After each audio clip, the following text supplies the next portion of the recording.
अस्सलाम वालेकुम प्यारे बच्चों, मुझे उम्मीद है कि आप खैरियत से होंगे।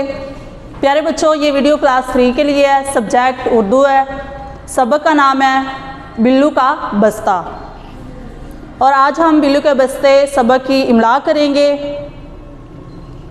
प्यारे बच्चों, ये आप लोग का क्लास वर्क है। सब बच्चे अपनी अपनी क्लास वर्क वाली नोटबुक निकाल लें और प्यारा प्यारा लिखना शुरू करें। कागज़, क्या है ये लफ्ज़? कागज़।